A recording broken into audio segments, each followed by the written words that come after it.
Hello, ACPS families. This is Dr. Hutchings, and I wanted to give you a quick update on some revisions that we received from the Virginia Department of Health.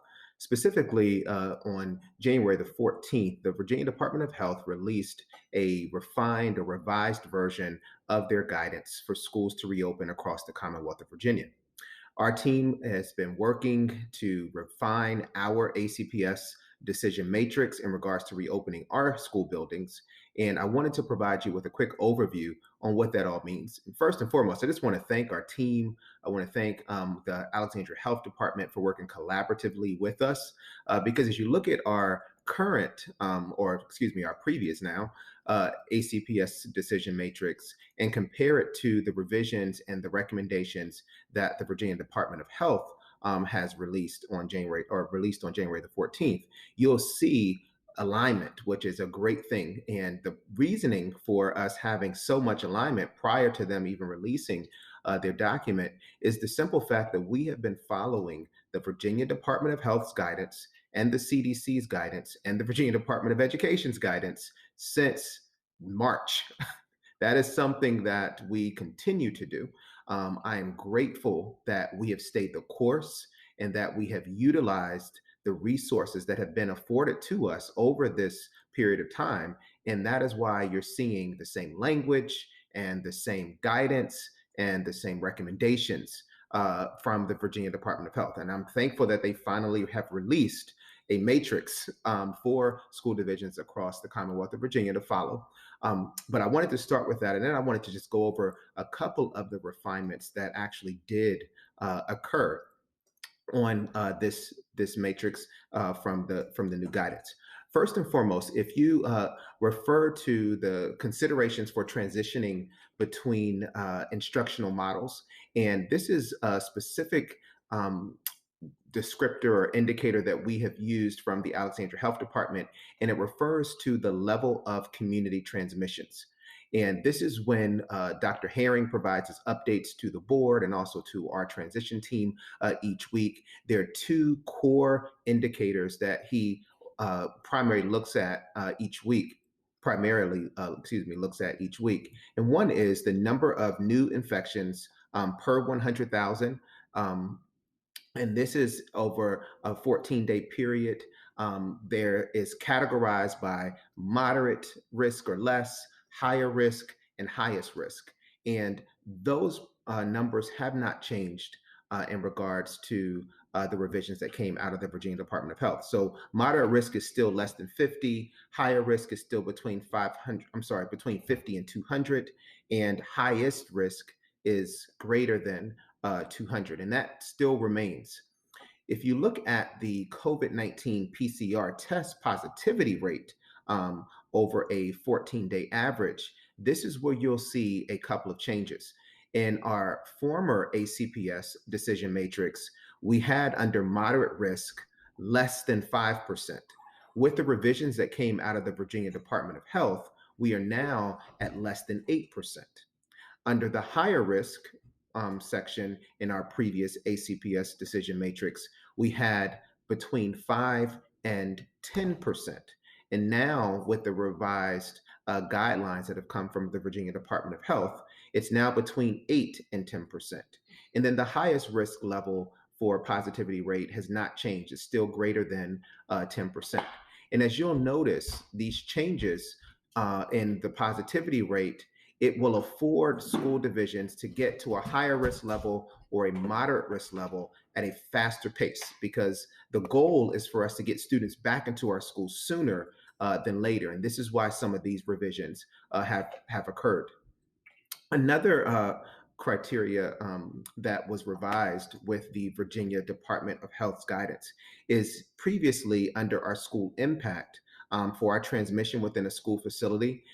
It stated that one outbreak under a medium level, now it's two outbreaks, within a short time period, or sporadic outbreaks within a school that will put us at a medium risk level in regards to transmission across our school or school division. And then also they have added student absenteeism that is based on illness. So, not student absenteeism in general. This is student absenteeism that specifically relates to students out of our school buildings with illness. So, once we open our school building doors, we are going to be responsible for monitoring our student absenteeism and monitoring whether students are out for health reasons. And if they are out for health reasons, we will be working collaboratively with our Alexandria Health Department to make specific decisions around school reopening, because it could mean there's an outbreak in a particular school and things of that nature. So that is just an additional indicator that we're going to have to revise. I'm sorry, that we're going to have to review as we transition students back into our school buildings. That is the student absenteeism that is based on illness. The staffing capacity levels will continue to remain the same. So, for example, right now, our staffing capacity level is at a strained level, meaning 50 to 75%. It's at a strained level right now because we have some staff, and this is not just teachers, but staff in general, who are unable to return into our school buildings, which does put a strain on some of the resources we're able to provide, on our operations, on our efficiencies. So, we are currently at a strained level. To get to a normal level, we have to be between 75 and 100% of our staff in our school buildings. And we're hoping now with our vaccinations, which I'm excited. I got my vaccine, a couple of weeks ago. I'm feeling great. I had a little soreness for 2 days, but I took some Advil and I was good to go. So I'm looking forward to getting my second dose on February the 9th so that I could finally be vaccinated. Well, as our staff are transitioning and getting their vaccinations, what we should see over time is we should see that we're going from a strained level in regards to staffing to a normal level in regards to our staffing, because we should have more staff over time able to return back into our school buildings. So finally, I want to talk specifically about the revised decision matrix that we will be using moving forward. So specifically, I shared with you the different revisions that happen in regards to our level of community transmission. I've also shared with you the some of the refinements that happened in regards to the level of school impact. Another area that we are going to have to continue to monitor, which right now we're in a really good place. I want to say thank you to our facilities and operations team, our student services team, our instructional team through our teaching, learning, and leadership department, as well as the Alexandria Health Department for helping us to make sure that our health and safety mitigations are being followed. And specifically, what that means is 6 feet social distancing in all of our classrooms. And this is a recommendation from the Virginia Department of Health. I'm glad that we stuck to that 6 foot distancing in our classrooms because that is a recommendation from the Virginia Department of Health. Having the correct use of face coverings at all times in all of our buildings. And thank you to the city of Alexandria and also to the Commonwealth of Virginia, and now to our new president for stating that we are required to wear face coverings at all times. Minimal transitions, not no transitions, but minimal transitions in our school buildings. Cleaning protocols. Thank you to our facilities team for making sure that our cleaning protocols and our staff have been trained on the new cleaning practices in our school buildings. Hand washing guidelines, including soap dispensers and antibacterial gel dispensers throughout our school buildings. GW, I know that was a question for you all last year, and that has been resolved. So we have them. I've been into all of our schools a couple of weeks ago to do our walkthroughs of every classroom and every school building, and we are ready to rock and roll, which thank you to our custodial team, our principals, our staff, just everyone in general to make all this happen. Isolation rooms is another health and safety mitigation that we have at every single one of our school buildings. This is a location if somebody happens to get sick or have a temperature during the school day, we have to have a place to isolate them from the general public. And that is a requirement within our school buildings, which we are ready to do.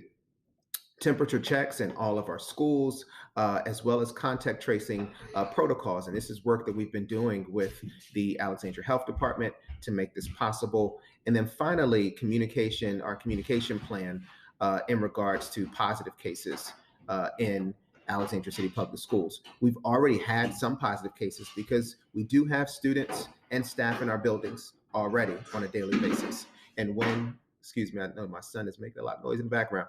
And when there is a positive case, we do follow a protocol that will allow for our community to be informed about the particular positive in the location. Of course, we cannot release information about a person that has been who has tested positive, because that would be violation of their rights. But we do have a protocol to inform there has been a positive case, and then we follow the necessary protocols through our contact tracing to inform individuals that may have been in contact with the individual. So I want to talk a little bit about the decision matrix in itself, and specifically, I want to hone in on two things, or really on three. One is when you look at our 100% virtual, and that's currently where we are now. We're at 100% virtual because we have a strained staffing capacity. We're at the highest risk level in regards to our community transmission. So we're at 100% virtual. But we also, in addition to having 100% virtual learning, we do have our students working with many community partners in our school buildings currently. And what they are doing right now is they are still learning virtually, but they're in our school buildings with the different community partners, whether it's the Alexandria Soccer Association or Campania or our Alexandria Rec program. They are in our school buildings and they're getting their learning through their virtual online. And we want to make sure that we're acknowledging that, because that is some students in our schools when we are 100% virtual. And we want to make sure that the community understands that there are some students in our schools during these particular times. What we want to add to our 100% virtual, as well as anytime we're in a hybrid situation, we want to begin to provide some in-person social, emotional, and academic learning supports for students that are just not responding to our virtual supports that are currently in place. We're working through the criteria. We're working through some of the specific logistics around providing these social, emotional, and academic learning supports that will be in person for students that are not responding to the virtual supports that we currently have in place. And we're going to be providing some more details about that over the next week. So please be on the lookout for that. But I wanted to give you the heads up that this is a work in progress to provide some additional supports for students that may need it during this global pandemic. We also wanted to make sure that we were being a little more explicit about the modified hybrid in our revised ACPS decision matrix, excuse me. In the previous matrix, it just said modified, and we showed the prioritization groups. The Virginia Department of Health, a part of their guidance was when we're in a modified hybrid situation, the first groups that you want to get into our school buildings and that they're recommending to get into our school buildings are students who are receiving special education services and students who are receiving English learner services at our earliest age groups. So for example, we want to focus when we go to a modified hybrid, we want to focus on first bringing back students who are receiving special education services and English learner services and are in grades pre-K through third grade. So that will be the first group when we transition into a modified hybrid situation. We're going to be releasing that revised transition timeline so that the community can see what that group or who particularly in that group will need to transition at that particular time for you to see. Even when we're in a modified hybrid situation, we are still going to offer our community childcare services, and we are still going to offer our in-person SEAL supports. That is still a work in progress, and you're going to get some more information about that in the next week or so. Another specific area that is going to be important for our community that they've been asking about is when we go to a hybrid situation. And that is a situation where all students that are able to return into our school buildings and who have selected to go into a hybrid model, they will transition back into our schools. And once they transition back into our schools, the addition that we've added to this revised decision matrix is that we will then transition athletics and we will transition extracurricular activities. What the VDH or the Virginia Department of Health's guidance is recommending is that you first, as a school division, you deal with the academic component, and then as you get students back into the swing of things in regards to academics, that you begin to implement your athletic programs as well as your extracurricular activities. So we are following that guidance. That has been our stance prior to this release from the Virginia Department of Health. But really, the goal is that academics really needs to be our main focus first, and that we will provide some of those additional athletic programming and extracurricular activities as our students are transitioned back into our school buildings. So I know this is a lot to digest all at one time, but this is really promising. It's really exciting. It's showing that we're right on point where we need to be. Two, that we're making the appropriate efforts to get our students transitioned back into our school buildings. And three, that we really want our kids back into our schools as soon as possible too. But we want to make sure that we are providing a healthy and a safety learning environment when that transition occurs.